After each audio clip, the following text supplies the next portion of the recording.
В настоящото видео ще ви покажем как се добавят и променят документи в екран документи в плюс-минус. Екранът с документи може да бъде отворен от следните модули: склад, счетоводство, продажби, ПОС, производство и CRM. Когато се добавя нова фирма в софтуер плюс-минус в екран документи се извеждат по подразбиране най-често използваните документи. Могат да бъдат разделени на две основни групи – складови и счетоводни. Със складовите документи в общия случай не се записват счетоводни операции, а само се отразява движението на складовата наличност. Например, със стокова разписка се отразява доставката на стоки и материали, като техните количества се заприхождават само в склада. С счетоводните документи е възможно едновременно да се записват както складови, така и счетоводни операции. Например, чрез фактура покупка ще се увеличи наличността в склада и ще се запишат и съответните счетоводни операции. Екран документи съдържа поле за търсене, панел с бутони и таблица с колони име, тип, файл, минимален номер и максимален номер. Полето за търсене се използва за бързо търсене на документи.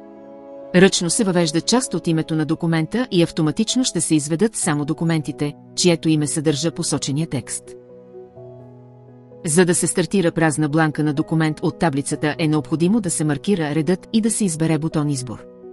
Или с двоен клик на левия бутон на мишката да се избере документът. За да се добави нов документ е необходимо да се избере бутон добави. Най-отгоре се извежда нов ред, в който последователно трябва да се въведат данните. При преминаване през различните колони може да се използва клавиш Tab. В първата колона се въвежда наименованието на документа, като текстът е с произволен характер. След това задължително се въвеждат типът и файлът на документа, като за всеки документ те са точно определени в програмата.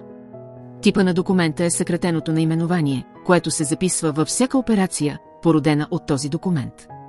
В програмата съществуват документи с различни наименования, но с един и същи тип. Типът и файлът на документа могат да се изпишат ръчно или да се копират с клавишна комбинация Ctrl и C от помощ ръководство и да се поставят с клавишна комбинация Ctrl и V в документи. Въведените данни се записват с избор на бутон Запиши. В случай на отмяна на записа се избира бутон Отказ.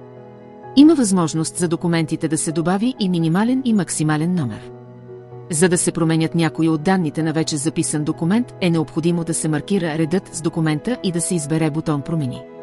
В съответните колони ръчно се въвежда интервал, в който да се номерират документите. Това е приложимо, когато предприятието има клонове или обекти, в които се издават документи с различна поредна номерация. След като се нанесат промените, те се записват с избор на бутон Запиши.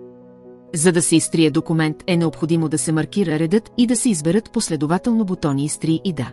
Важно е да се знае, че само добавените типове документи в този екран могат да бъдат преотварени от екран журнал на документите.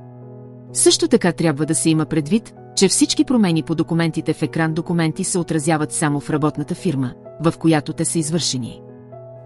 Абонирайте се за канала ни и посетете сайта ни за още полезна информация.